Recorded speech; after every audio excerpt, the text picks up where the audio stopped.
All right, everybody. Welcome yet again to another episode of the Red Delta Project podcast. Got a special edition here for you today. I am meeting with my friend, Downing Keat. And he, of course, as you know, this is our Cali-Talk or Cali-Chat series where we talk about our experience and our training tips and techniques, and we field your questions. And if you haven't checked out Lee's channel, by the way, check it out down below in the description. He's got a lot of great videos, a lot of good product reviews and stuff. But Lee, let's dive right into this. Today's topic is mistakes we have made or we've seen others make in our calisthenics training journey. And hopefully others can learn from these mistakes before they make too many of them themselves. So what are some of or the biggest mistake that you have made in your calisthenics training? Calisthenics and other things, I think it's channel hopping, program hopping. So it's the idea that people will start a new program, they'll go on Google, they'll go on YouTube and they'll find someone that says, this is the best workout, do this. They'll do it for maybe a week or two, a month max, and they don't seem to find the results that they really want. They blame the program and then they jump onto another one. And it just continues like that all the time, just constantly swapping between programs. Or it's you're on a program and because you think it's the best program, because someone online has told you that this will get you all the results, when it stops working for you or you just don't enjoy it, people will just stick with the same program year in, year out because they think it's the best one, but it's not working for them anymore. And that is if they've even used progressive variables to keep making it while in the boundaries of that program. They just stick to it. So it's every single workout, the same program, the same workout, same exercises, same reps, same sets, same weight, maybe if they're doing weighted calisthenics. And it's that program hopping or not adjusting your program. I can relate to that one, especially when starting out. It's very tempting to think, oh, I'll try this program. And it's like one of two things happen. Either not much happens and you think it's not working because it's only been a few weeks. And typically you need roughly about 6 to 8 weeks to really evaluate a program. So you hop, or something does happen fairly quickly and you start to feel really good and positive about it. Like, this is it. This is the program I'm going to do for the rest of my life. And you just stay on it. And this is how you see some people in the gym. They're not changing. They're not getting stronger. Their weights are the same.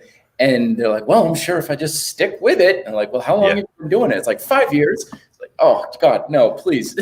let me introduce you to some other strategies, because there's a lot of different ways we can do this. I think the way we get trapped into that is we think there's just one way to go about this. So we're searching for that one way, and we haven't found it yet. So we think other things don't work, or we think we found that one way, and we're not willing to look into other programming variables, going with like a 5x5 program if you like volume, or if you're going with a 5x5 and you're like, yeah, let's try doing 100 reps of pull-ups today or something. There's value in all programs. And so having some change, but at the same time sticking with something for a good month or two, it has a lot of value to it. So I think as well, just to add to that, is we are in the fitness culture. We're constantly told that we have to keep like switching it up. We have to keep try and keep our muscles guessing. And I think people kind of take that a little bit too literally and think every single workout, it's got to be slightly something different, or I've got to do a new program every week, as opposed to it might be just change a few of these different variables to create that progressive overload, as opposed to a new workout every single workout. Do you know what I mean? So some people do that as well. Yeah.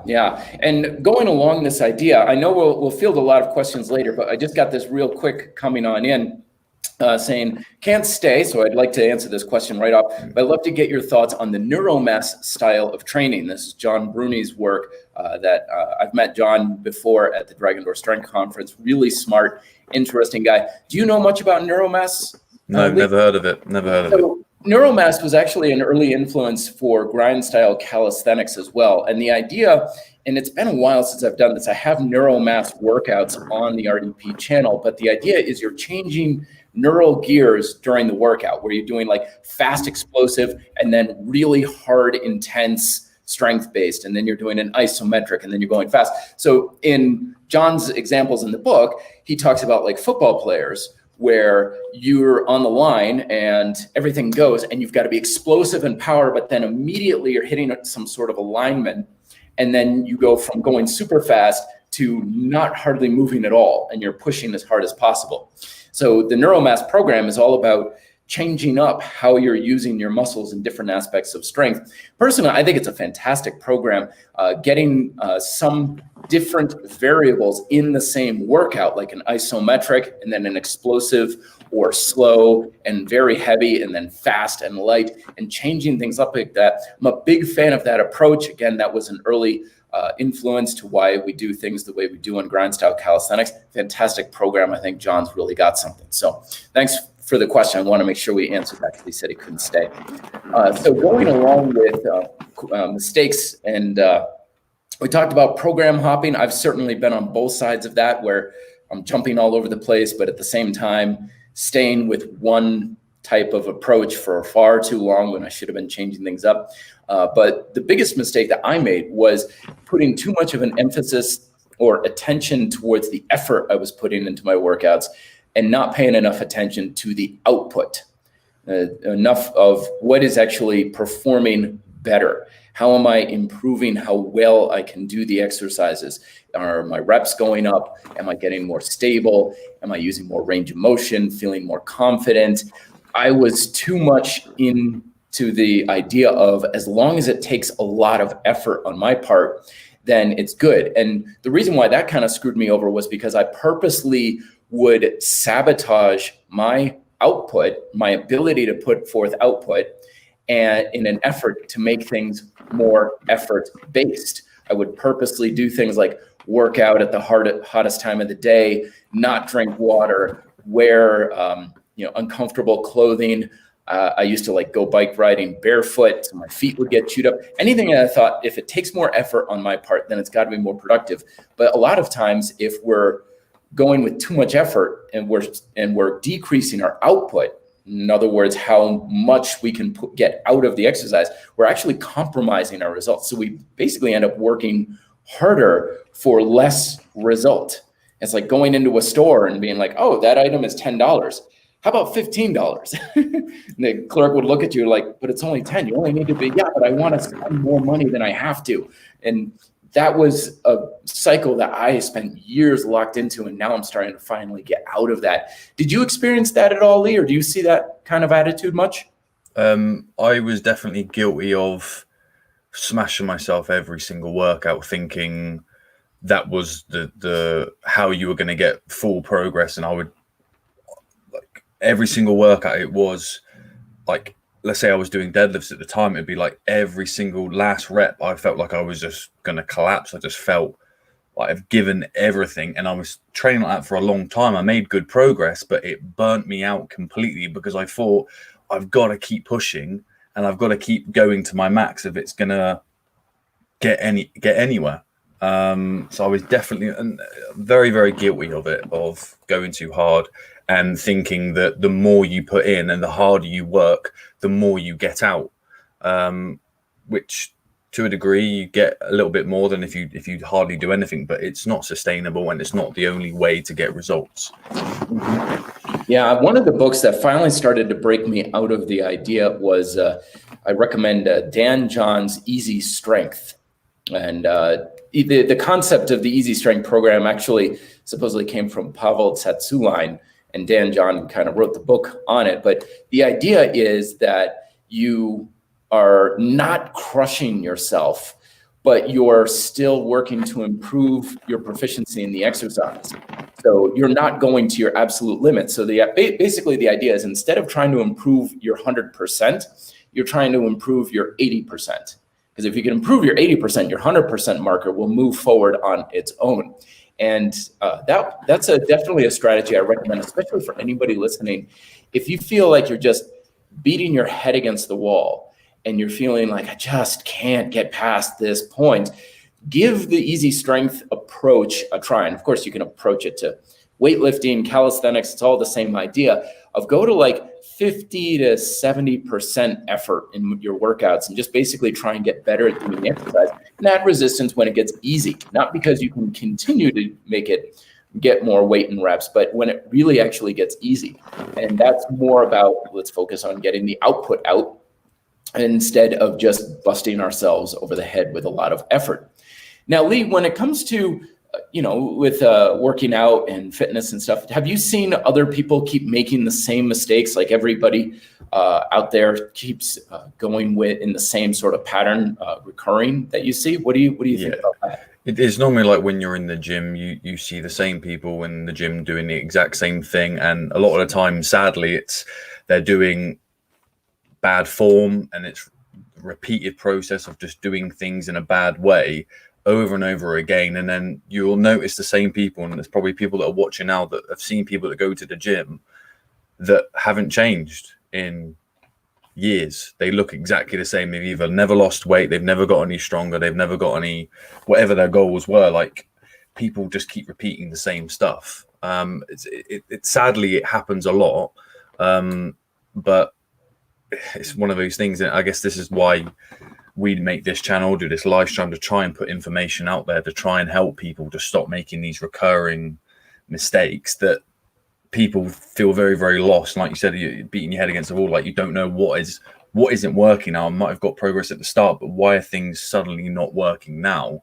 And again, the information is out there. It's just who you get it from, and if you actually look at all. Mm-hmm.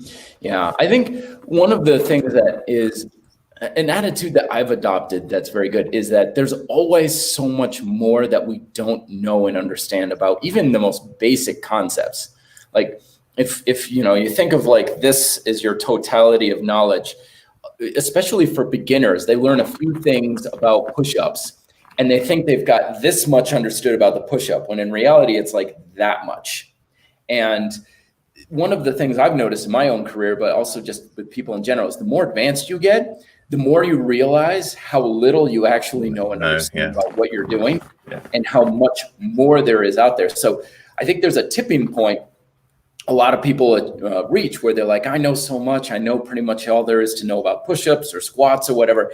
And if you stay on it and you keep learning, eventually you get to this point like, dude, I could live for 1,000 years and barely scratch the surface on how to do this technique or what it really is all about. That's why you'll often hear the more advanced athletes or advanced practitioners in anything saying, oh my gosh, I've got so much more to learn. People are like, you're the best in the world. They're like, I'm not even close to getting 1% of the understanding of what there is out there. So I think a good attitude to adopt is that no matter how much you learn, there's always so much more out there. So don't rest on your laurels. Don't get complacent.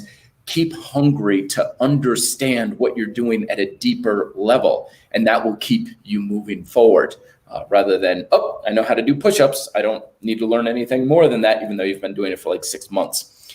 That I would definitely second with that as well. Let's get into some of these questions a little bit. We've got, let's see, where was it? I got to scroll through the fine thing. Talking about chest pain during dips.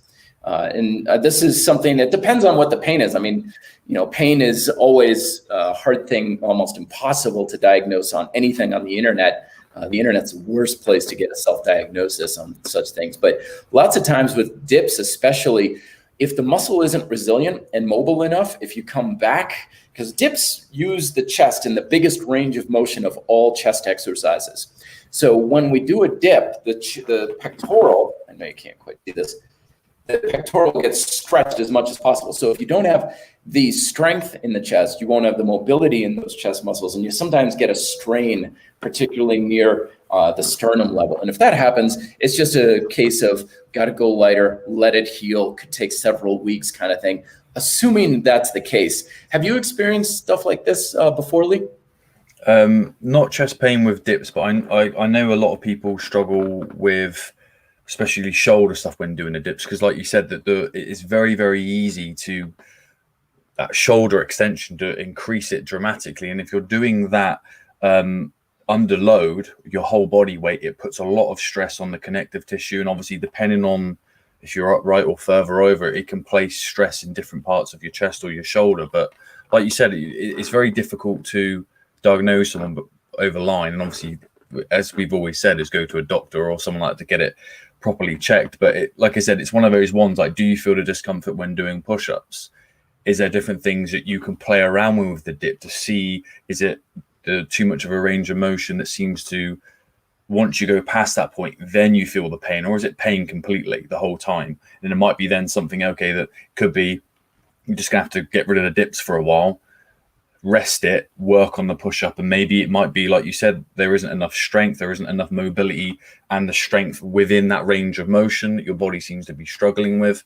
You could be someone that's very, very heavy, that the dip is a hard move. You're moving your whole entire body weight. So there's so many different variables that can go into why you feel something in a certain area. But like you pointed out, like, it does put your chest at a very, very long, like, that stretch on the chest is very, very extreme compared to a push-up, which is obviously a lot safer. And obviously it depends with your elbows and if you're flaring them and different things like this.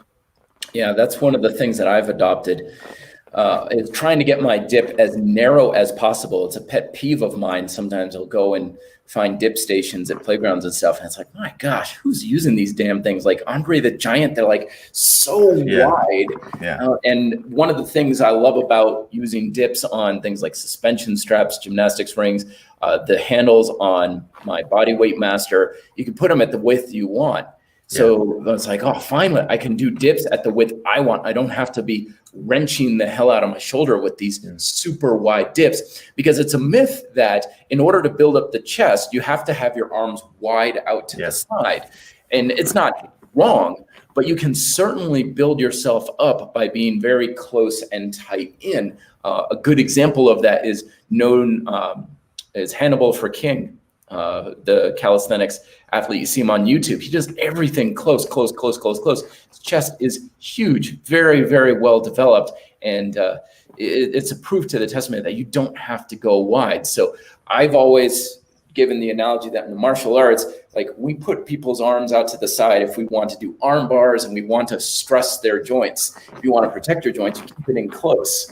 So I just apply that with strength training. Like, everything I do is always as close as possible for the joints. Especially for stuff like leverages and things like that, that the further you go away from that point of rotation, so your shoulder, whatever it is, the further you go away, the weaker you're going to be, and the more harder it is to make sure that, let's say, that shoulder joint is stable. So I'm like, I know that people are very into these Bulgarian ring dips now, where for me, I don't like the elbows going out, flaring out. It's everything is in and tight and compact, because you don't want to put your shoulder health or your joint health, connective tissue, at the expense that someone says you might build a bigger chest by doing it this way. So you don't need to isolate muscles to make them bigger.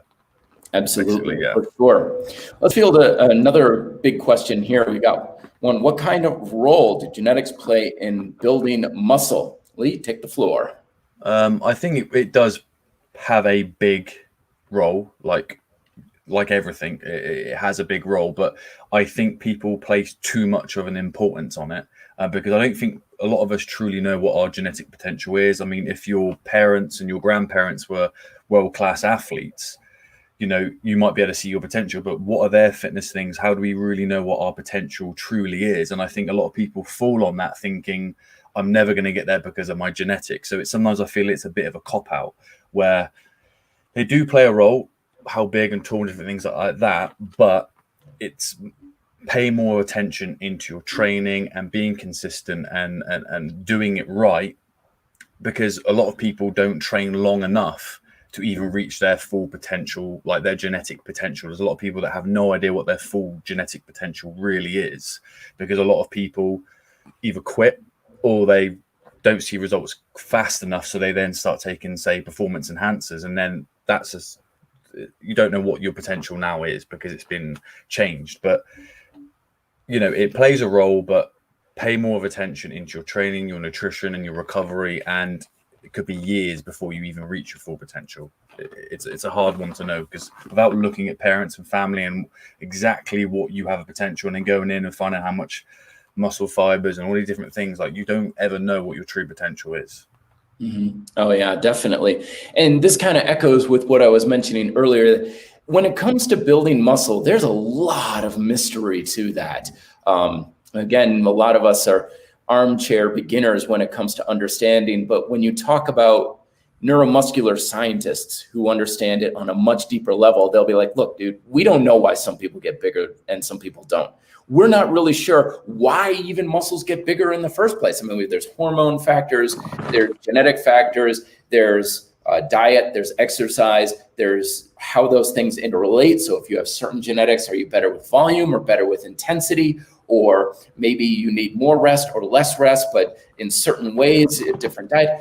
It is so ridiculously complicated. Anybody who's like, oh, we definitely know how and why we build muscle is not complete in their information. Building muscle is like understanding how they built the pyramids. Like we know it's done and we know it can be done, but to reliably say we know how we can do it under what circumstances, we're not there yet. We're just not there yet. So yes, genetics play a role naturally because you're working with your building material, your physical material, but how they play a role, how much they play a role, when they play a role, to what degree they play a role, how they play a role in different circumstances.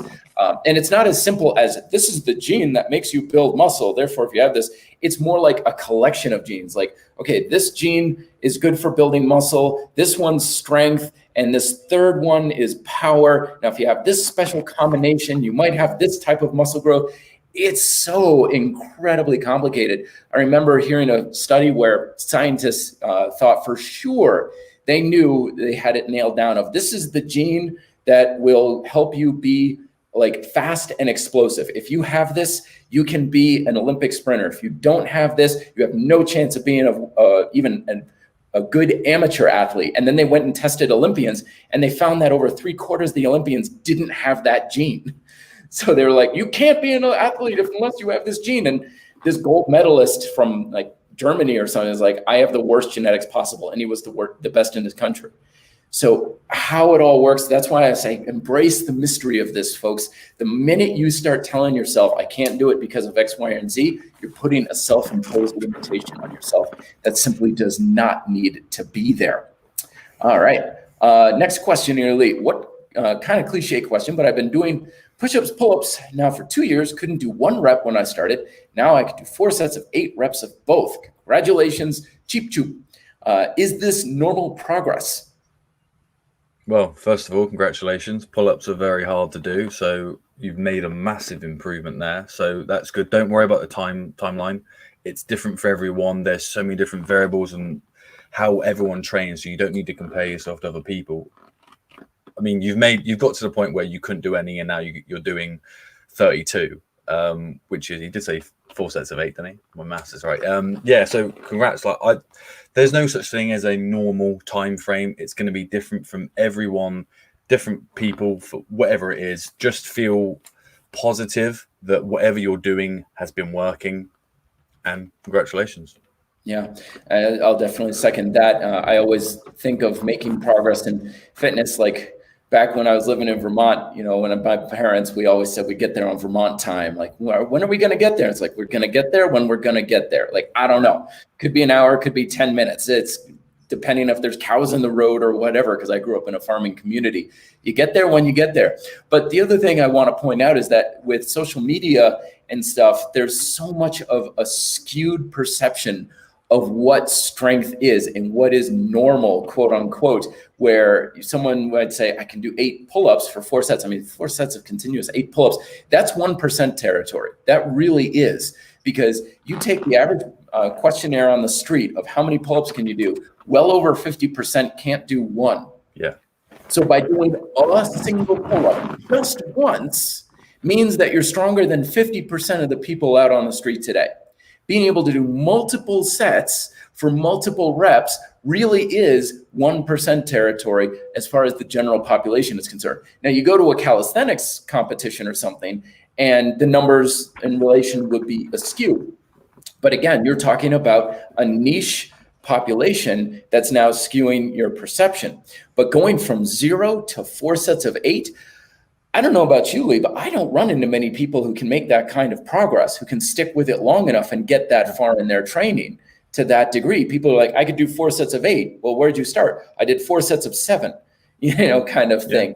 to go from 0 to 4 sets of 8 is really remarkable, at least in my opinion. What do you think? I mean, as well, because you've got that sort of strength to body weight ratio. There are a lot of people that you might think are really strong and they've got a lot of muscle, but when it comes to strength to body weight ratio, they're not very strong at all. So to be able to pull your own body weight, and obviously we don't know how much you weigh, 32 times, and 8 reps is a good number. A lot of people I see in the gym can't even do one. They're using resistance bands to be able to do them. And when they do them, again, we don't know how good the form is, but still I've seen people doing half reps. It's a hard exercise to do. And this is what I say to people is it is a hard exercise to do. And because people see all of these different Instagrammers, and obviously we're invested in that community because we like to see it. And you've got people doing these sets of 20 and acrobats, muscle ups like it's nothing. To the rest of the population, even people that go to the gym, they struggle to even do one pull-up. So the fact that you're doing multiple sets and you've stuck with it shows that you've got true consistency and determination. You're passionate about it, which means this is just the start of other things, which is great. And most people lack consistency. You've obviously got it. Yeah, I totally second. So don't let other people's success color your success. Like, be proud of how far you've come, and also know, again, with the mysteriousness of fitness and building muscle, that you can still go so much further too. You've got a lot of potential. Most of us will never even come close to maximizing our potential. So be excited for what is to come, for sure. All right, another one here. Where was it? Oh, that was such a good question. I'm trying to find it so I can pop it up. There we go. So if we had to choose primarily between dragon flags or Lsits as primary core exercise, which would you opt for? I don't do either. Neither do I.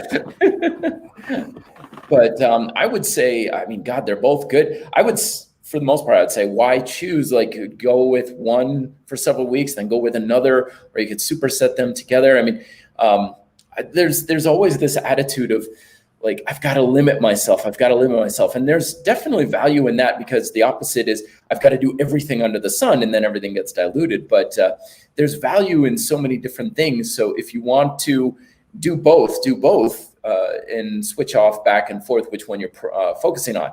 However, with my experience, I would say the Lsits. Just because you get the back engagement with that as well. There's so many exercises in calisthenics that require a very strong and stable back, even your pushing exercises. And that's something that I find is often lacking in a lot of athletes, is the ability to really pack those shoulders down and back, controlling the tension in the traps and the lats and stuff. And the Lsits are great for that. In fact, sometimes I'll give people L-sit style exercises, not for their abs, but to condition their back and their shoulder stability. So for that reason, I would put a little bit of an edge towards the L-sit for that reason, and supplement with the dragon flags. No, I agree. Very good. Let's see. For legs, I like to hold a 45-pound plate in each hand and do about 100 or so lunges. Woohoo! Burnville for the legs. Oh man, fantastic. I mean, I'm a big fan of lunges. As you know, I recommend lunges in my Triad Muscle Revolution program that I have in the free ebook over at reddeltaproject.com. 45 pounds in each hand, especially if you've got your weight primarily on the front leg. That's a pretty heavy lunge. One of the mistakes I see people making a lot with lunges is they keep their weight 50-50, and then they push off their back foot too much. And lunges, the way I like to think of lunges is they're basically one-legged squats. Your front leg is doing a one-legged squat. The back leg is just there for some stability. And you want to essentially make that front leg do as much of the work as possible. You almost want to treat that back leg like the dead leg. That's why sometimes I'll give people what I call an instep lunge, where instead of being on the ball of the foot, on the back foot, is I'll have the athlete lay their instep on the floor. So they can't push off that foot at all. And the front leg has to do all the work itself. I'm just rambling on lunges here. Lee, do you have anything to add there with Smith H? No, to say lunges are a fantastic exercise. They're underrated completely. So the fact that you're doing it that amount for that many, beast. Yeah, absolutely. Yeah. Oh, and one more thing too is a lot of people are like, my knees, my knees. I recommend reverse lunges instead of the straight walking lunges where you stand in one place, you extend a leg behind you, you basically squat on the front leg, and then you pull yourself back up.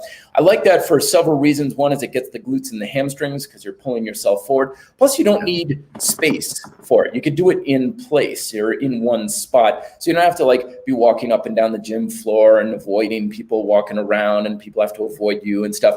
I recommend doing spot reverse lunges over walking lunges. I think with the walking one as well, like the momentum is more forward driven. So sometimes it's very easy to either just keep it in the quad, or a lot of people feel that more in the knee because it just travels further forward. So the back one I think is better. Then treats it more like a squat as well. Absolutely. Good point, Lee. Very, very good. This is a common one. Back exercises without any equipment at all. This one comes up quite often in the calisthenics community. I don't have a pull-up bar, don't have anything I can pull on. What do you recommend? Buy one.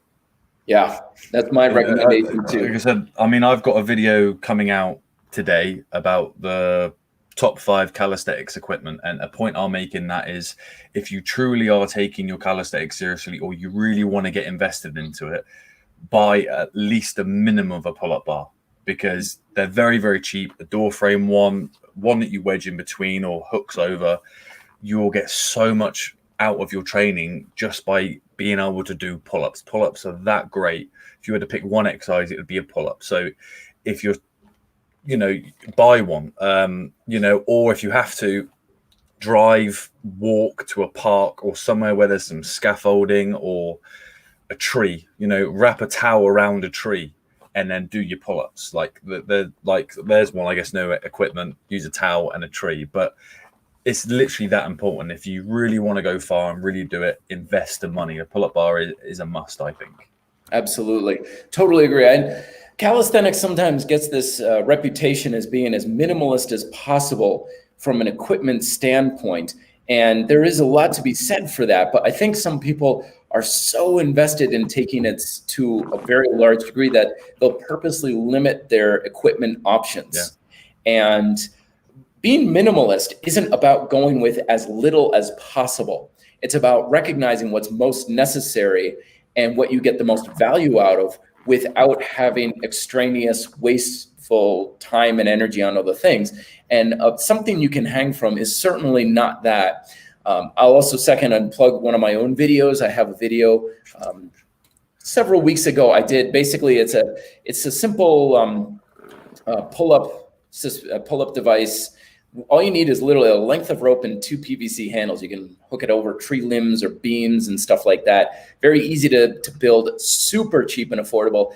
And yeah, this is one of those areas that it's not that hard. It's not that expensive. Shouldn't be that much of a deal. I mean, if you're watching, you're watching this on a live stream. If you can afford the technology to get this, you can afford a metal bar that goes across your doorway kind of thing. And they're about like 10, 15 quid, aren't they? I mean, it's very, yeah. I can understand if you're worried about damaging the door frames if you rent somewhere. But again, like you could literally go for a walk somewhere and you'll probably end up walking past numerous places where you go, oh, looks like a good place I could jump up and do some pull-ups. Like, if you're into like calisthenics, you're constantly looking for somewhere to do pull-ups from, but you're bound to find somewhere that you can do it. Definitely. Absolutely. And once again, everybody, link to Lee's channel is down below in the description. So if you're watching this later, or if he hasn't yet, click on that and you can check out his video on the best calisthenics training equipment. Lee's always got great reviews and stuff. So definitely head over to his channel and check that out for sure. Let's see, what other questions? Here's one. Bob Mate, is there any role swimming and kickboxing have in building muscle? Well, I'll just add this is, again, muscle is a mystery. We don't know all of what goes into it. And one of the things that I've noticed personally for me is, and one of the things that the science is regularly suggesting is that one of the keys in our workouts to building muscle is our ability to push into the red zone. Like the muscle's burning, we're tired, we feel we are at our limit, keep going. You keep going with reps. You push the muscle beyond the point where you feel like you can't push it anymore. And that's hard to condition yourself in strength training. But things like swimming, kickboxing, exercises that get you outside your comfort zone and get you used to pushing into a higher gear, even when you think there's not any more that you can do, that carries over to strength training in a big way. Years ago when I was a bike racer, I always noticed I had some of my strongest workouts in the summer because I would go bike racing, which would regularly force me to always find a higher gear and to push my body when I thought I couldn't keep pushing it. And then that attitude and that perception of what I really could do and how hard I could push myself would then carry over to the pull-up bar, where I would usually say, well, I'd usually stop at this point because my muscles feel this fatigued. I was like, oh no, you pushed harder than this several days ago in your workout or your bike race. Keep going. I get it like 5 more reps. So I think there's definitely a very strong influence in such endurance activities. That, and it's a good crack filler. I mean, you're using your muscles in different ways from basic robotic movements you would have in strength training. Anything to add, Lee? I would say it's very, very hard to find a swimmer that doesn't have really good shoulders, basically an upper body. Like, they're very, very strong. And I think you could build a great body from if you dedicate enough time to these exercises. I'm sure with kickboxing, there's going to be a lot of explosive work that's going to be in there, and different things. Like swimming is very, very challenging, especially when I was younger. Like the butterfly sort of style, that was like, it screwed you up. The other thing where it could work in towards a building muscle is obviously if you are already doing resistance training alongside it, doing any of these 2 activities is probably going to help your recovery, which then passes over to helping you to build more muscle, and then possibly even building up your work capacity to your recovery, so you can then work out harder in other areas. So it definitely can play a big role in the ability to build muscle, definitely. Absolutely. And your good point about the shoulders too. I mean, shoulders and hips, those are your master joints. If you have strong, stable, and mobile hips and shoulders, that does wonders for your ability to develop the rest of your body. But if you have a shoulder or hip that's tight, stiff, or heaven forbid in pain, that's only going to hold you back. So keep those joints well conditioned and pain-free as much as possible. All right, a couple of more questions here. I get fragmented tension during pull-ups, like my arm dominant ones. Is there anything I could do to improve? So fragmented tension, just for those who don't know, I use that a lot to mean that there's a lot of tension in some areas, not a whole lot of tension in others. Very common with pull-ups. And usually what I find with a lot of people is they have a lot of work in the arms, not much in the back. Usually what that means is that the shoulders are either too elevated or too protracted forwards. And we want to make sure that we can protract and kind of like we're screwing our arms into our armpits. Or a cue I often come across is make believe you're squeezing oranges into your armpits. And that will help to get your bigger muscles like your lats and your traps engaged in those exercises, and gets throughout the whole tension chain. What kind of ideas do you have for such a thing, Lee? One thing I used to do was, obviously, this is why the inverted row is such a great exercise to build up for the pull-up, because you can really, I get a better contraction in my back doing the inverted rows, really, because it's a great way to be able to use it. Is what I would do, and it works if you're doing machines, different things like that, is just imagine that your hands are hooks. And then as you do your pull-up, it's very difficult to really pull with the arms if you just think like that, and then put all of your focus in pulling with the elbow. If you just pull like this, it's very easy to put a lot of the force into your arm. And this is obviously what we're assuming your issue is. But if you focus with pulling with the elbow, it makes it a lot easier to really activate your back. If you're thinking elbow back, elbow down, like, it's a lot easier to get back activation if you focus on that. And then again, like learning a little bit about, I would go back to maybe doing like jackknife pull-ups or inverted rows and focus on how to, with control and stability, using your rotator, your shoulder blades as well, and focusing on being able to pull them back and down and then pull through with that. And then, like I said, it should really be pulling through with the elbows is the cue I would normally give people. If you focus on your elbows, you'll activate your back a lot more. Oh, very good advice. Outstanding. Thank you very much, Lee. Good one on that. A little bit on the weight loss perspective of things, increasing caloric expenditure throughout the day other than walking and exercising. I mean, walking is our primary mode of increasing caloric expenditure. It is by far the most accessible. It is by far the most, the way that human beings have burned most calories, aside from their base metabolic rate and stuff, has always been walking. I mean, walking and jogging and stuff, we burn a lot of calories in locomotion. So I'm wondering why you want to go with other things, because you can always do more of those things there. I mean, you can always ride instead of walking if you want to increase the distance and speed of getting to destination. You ride a bike and so forth. There's always the classic, take the stairs rather than the elevator sort of thing, but that's still walking. I think this goes along with, again, sometimes we're looking for more things to do, and we think more variety and more stuff will give us more options. But the reality is that if we just keep to a very basic toolkit and we learn how to do those things in a more proficient way, then we're going to get more out of it. So walking has always been one of my go-tos. Like, people are like, I need to burn calories. I'm like, just walking.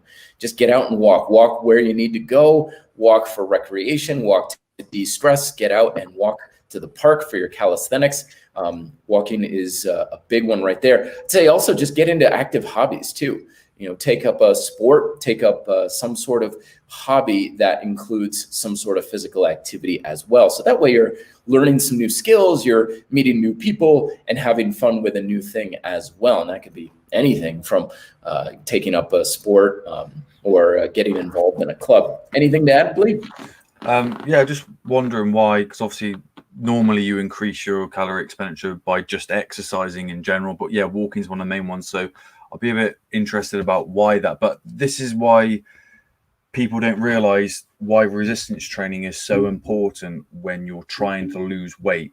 People just focus on just doing cardio and then creating a calorie deficit that way. Is the more muscle you have, the more calories you burn at resting. You're resting, like how many calories you burn just sitting there doing nothing will be higher. So if you were to pay more attention on building muscle or trying to maintain as much muscle as you possibly can, that's going to keep your calorie expenditure higher than possible. But yeah, just finding a way to be active more. I think this is where, I guess, having a higher protein diet, in a way, like there are other things you can do, but like I said, walking is your main.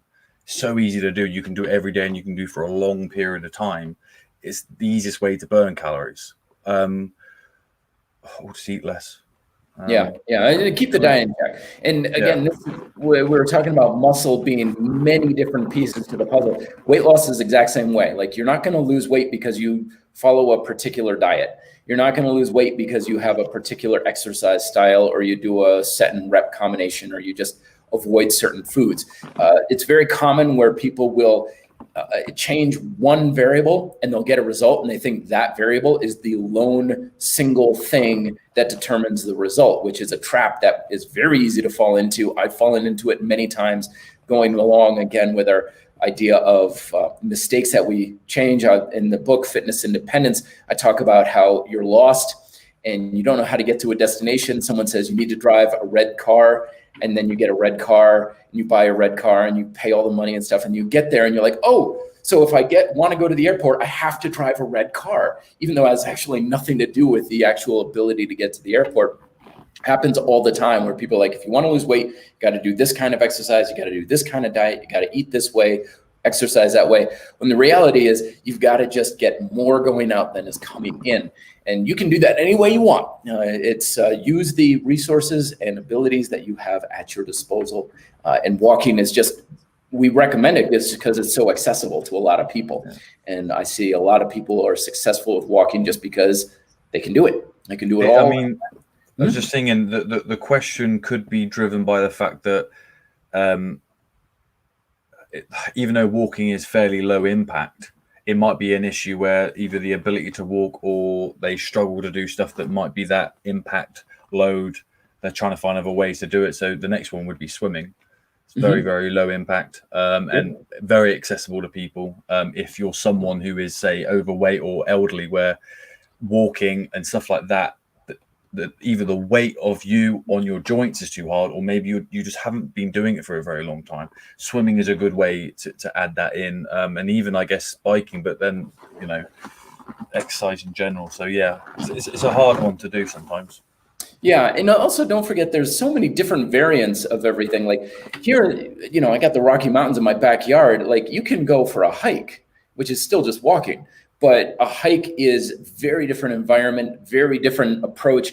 Like last week I went and I did this hike up Royal Arch over in Boulder, the Flatirons. I mean, it was just walking uphill for an hour, and that did not feel like walking along a bike path, in your neighborhood kind of thing. Totally different. You're still just walking, but the experience is so different for mind and body that it gives you that variety, but you're still just walking in the woods. It's Bill Bryson wrote that book about hiking the AT trail. It's like, I'm just walking in the woods. That's all I'm doing. So it's very accessible. One more question here. Any thoughts on using visualization in your training? Lee, take it away. I haven't got any thoughts on that at all. No, very good. I'm not sure what he means by the question. So if you shoot and then I'll add on. Yeah, so visualization, as I understand it, is you're basically rehearsing something in your head first. And this is a very powerful tool, especially for those who are struggling with something that they just can't quite seem to get. Because always remember that it is your mind ultimately that trains your body. I always say training your body is real simple and easy. It'll do anything your brain tells it to do. It's training your brain that's the hard part. And visualization is like just a little playing in a movie of watching yourself or seeing yourself doing that thing. And this is where sometimes YouTube videos can actually be of some good, believe it or not, where you can watch someone doing something that you want to accomplish, and then you get to see it, and then you play that in a movie of yourself doing it. And if you're training your brain for it, you're already halfway there. Because if you're conditioning your mind to be able to do something over and over, your brain doesn't know the difference between visualization and actually doing it. There's lots of studies where people will be injured and they can't even walk, but they'll visualize themselves doing their sport or their activity. And then when they recover, they come back and they're not at their top form, but they haven't lost nearly as much as if they just totally let things go.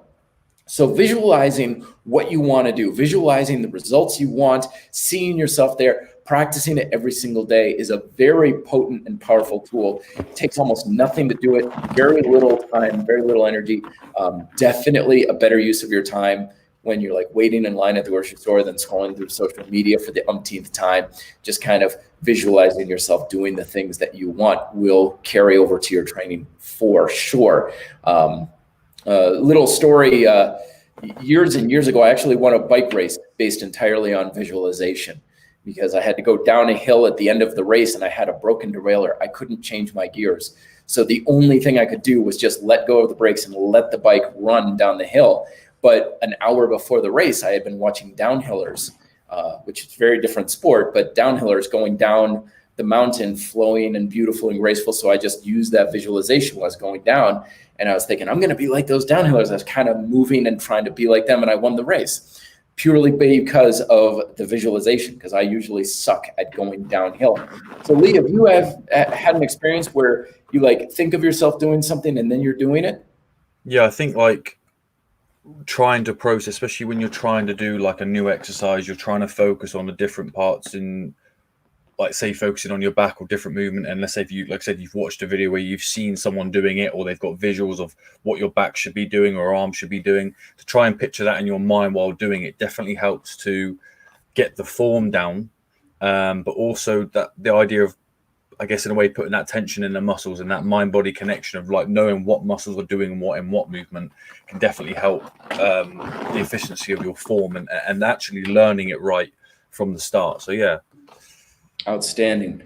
Very good. Yeah, excellent points there. Visualizing just the muscles. I know a lot of bodybuilders, they'll talk about seeing in their mind the actual muscle being used during an exercise. And years ago, I got a piece of advice from a bodybuilder, and he's like, seriously, like you need to go on and research anatomy. Like if you're trying to develop a muscle, learn the anatomy of that muscle. Like, where's the origin? Where's the insertion point? What's the shape? What is the pination of the muscle fibers? People, they think, I'm just going to grab this bar and just start lifting, the muscle will just know what to do. And that's kind of like me going down the road, taking my hands off the wheel in my car and just assuming the car knows where to go. So he said, you need to understand and know the muscle intimately. And then when you're doing the exercise, your brain will know how to use the muscle so much better through visualization, and you'll be able to engage it and get so much more out of the exercise. So you just reminded me of that, Lee. Fantastic advice, my friend, for sure. So anyway, Lee, it has been an absolute pleasure. We've been chatting here for nearly an hour. I know you're very busy. Everybody check out Lee's channel down below in the description. He's got that new video coming out soon on the reviews of exercise equipment for calisthenics. Yes, we are very low and minimalist on the equipment front, but that doesn't mean we can't play with fun new toys. Anything else to add, or you want to tell the people here, Lee? No, like I said, like the video is coming out today, so make sure you check that out and make sure you stay tuned, because me and Matt will be doing more of these. So always keep an eye on either our YouTube or our Instagram so you guys can tune in and get your questions answered. Excellent. Very good. Lee, thank you so much for coming on here. Everybody, this has been Cali Chat with Matt and Lee. I'll talk to you folks later. Thanks again to your questions, and have a great Labor Day weekend. Till then, be fit, guys. Live free.